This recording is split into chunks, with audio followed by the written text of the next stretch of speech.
Corona की रोकथाम के लिए लगाए गए लोकल लॉकडाउन और नाइट कर्फ्यू जैसे प्रतिबंधों के असर से दुकानदारों की बिक्री चौपट हो गई है। इन लॉकडाउन में सबसे ज्यादा जोर बाजारों को बंद रखने पर दिया गया है। इससे अप्रैल के पहले 25 दिनों में दुकानदारों को 5 लाख करोड़ की चपत लग चुकी है।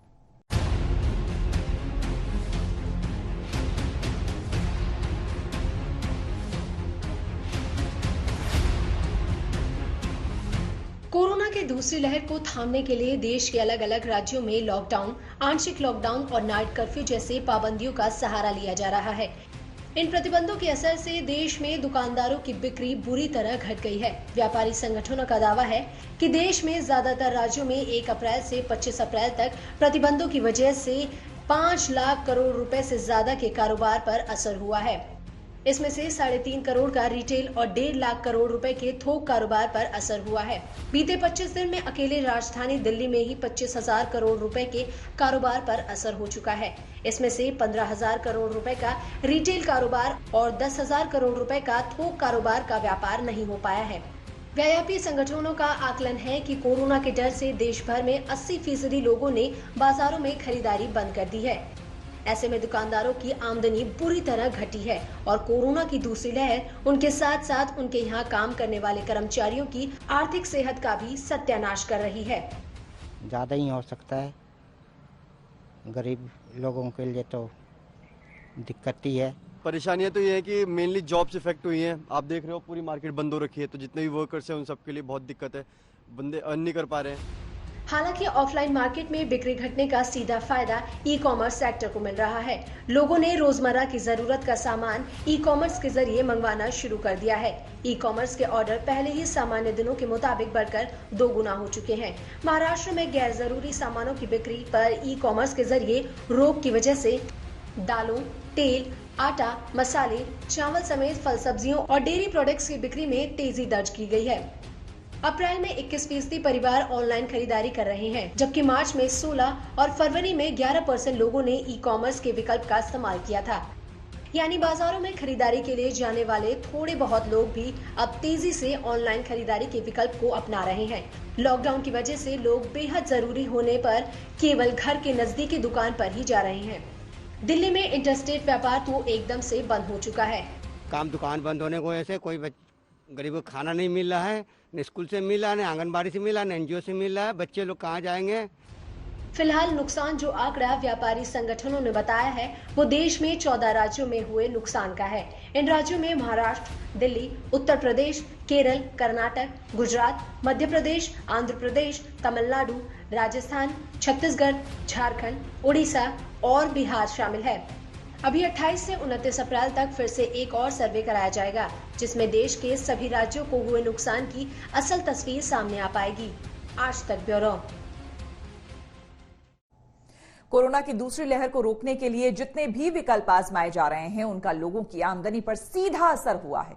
इस घटती इनकम के बीच घर चलाने को परेशान लोग अब महंगाई की मुश्किल का सामना करने को मजबूर हैं। आरबीआई भी महंगाई के बढ़ने से दुविधा में है और उसका सारा फोकस ग्रोथ बढ़ाने की जगह महंगाई रोकने पर लग गया है।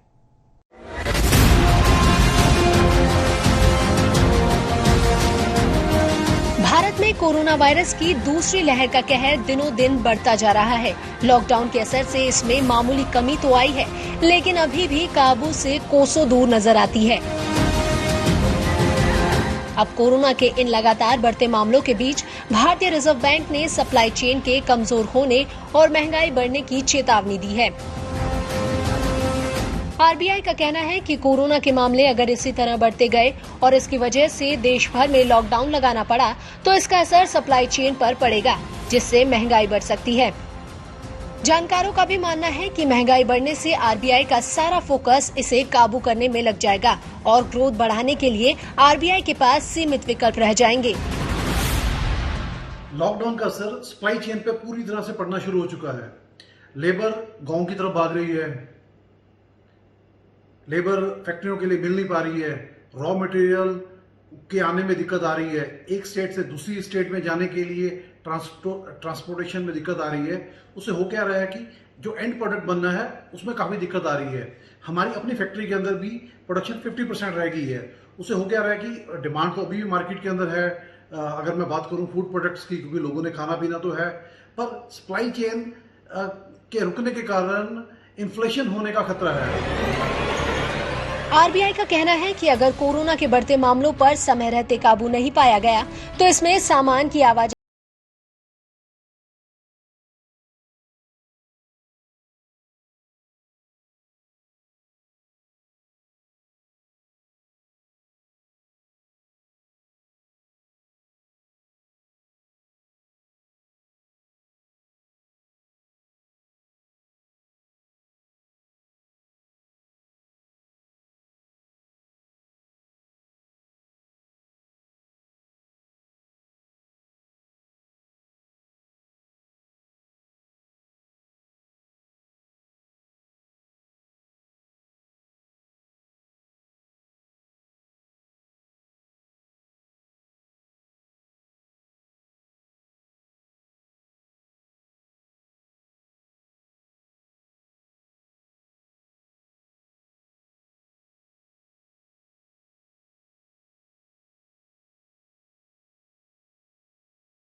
NCDEX वो 1000 से 1435 पॉइंट तक पहुंच गया है।